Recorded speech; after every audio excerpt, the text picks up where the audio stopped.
Here we go with chapters 5 and 6. Hi, Zeus. This is the very first day of the games, Plato told Jack. The day of the Chariot Races. Oh, wow, whispered Jack. He couldn't believe he was going to see a chariot race. The modern Olympic Games didn't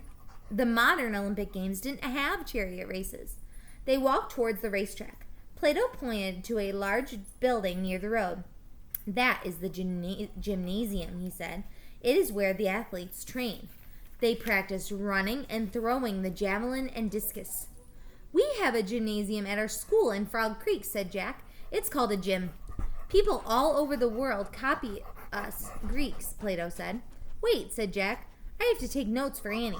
He pulled out his notebook and wrote, Ancient Greeks invented gyms. Okay, we can go, said Jack. He tucked the notebook under his arm. As they moved along, Plato pointed to a beautiful tree nearby. The olive tree is our sacred tree, he said. The winners of the games will wear a crown made from its branches. Oh, wow, said Jack. And he wrote, Olive tree is sacred. Next, they passed a beautiful statue of a winged lady. Who's that? Said Jack. That's Nike, the goddess of victory, said Plato. Jack quickly wrote, Nike is the goddess of victory. Nike is important to the games, said Plato, but the most important Olympic god is in there. He took Jack to a brick building with huge columns. They stepped through the door. It was a temple, Jack gasped. In front of them loomed the biggest statue he'd ever seen. The statue was at least 2 stories high. It was a bearded man sitting on a throne. This is the temple of Zeus, and that is the statue of Zeus himself, said Plato. The Olympic Games are played in his honor. He is the chief of the Greek gods and goddesses. This reminds me of the statue in Hercules. It's a little different looking, but the building having the columns and stuff like that and just one big statue of Zeus sitting there, it reminds me of the temple that Hercules went to when he met Zeus. Oh man, whispered Jack. Yesterday all the athletes came here, said Plato. They swore to Zeus that they had trained for 10 months, and they promised to obey the rules of the games. The statue of the mighty Greek god stared down at Jack. Jack felt very small. Hi, Zeus, he said. His voice was small, too. Suddenly, trumpet sounds came from outside. Our hour has come, said Plato. We must hurry. The Olympic parade begins. Chapter 6, A Mystery Man. Plato and Jack hurried past crowds standing at the sides of the racetrack. Everyone was shouting and cheering. I have seats next to the judges, said Plato. He pointed to a tall stand with rows and branches. I feel like... sorry. We have company that will not take no for an answer.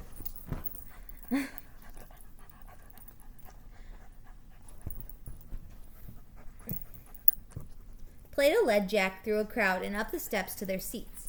Wow, thanks, said Jack. He had a great view. Okay, come here, Emma. If you're going to sit with me, you're going to sit with me. The Olympics parade had already started. Musicians played pipes that were in the front. Behind them marched the Olympic athletes, the best in all Greece. Jack sighed as he watched the parade going around the track. Annie would have really loved this, he thought. The athletes in the front are runners, said Plato. Foot races are the oldest event in the Olympics. Jack pulled out his notebook and wrote, Oldest event is foot races. Behind the runners are the boxers, said Plato. They're wearing special gloves and bronze helmets.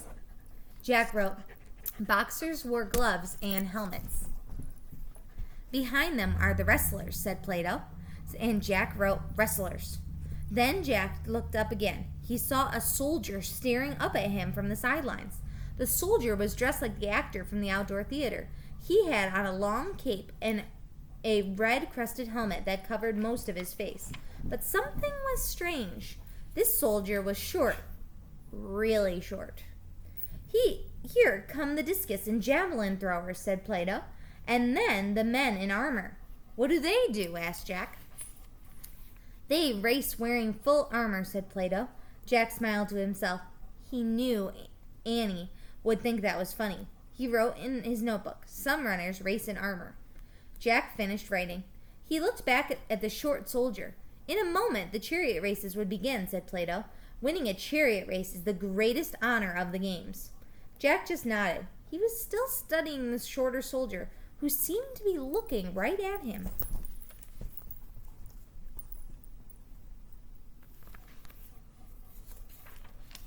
Suddenly, a small hand came out from the soldier's cape. The hand gave a little wave. Jack gasped. It was Annie! It was Annie's hand waving! The short soldier was Annie! And that's the end of chapter 6. I will be right back with chapter 7. Go, go, go!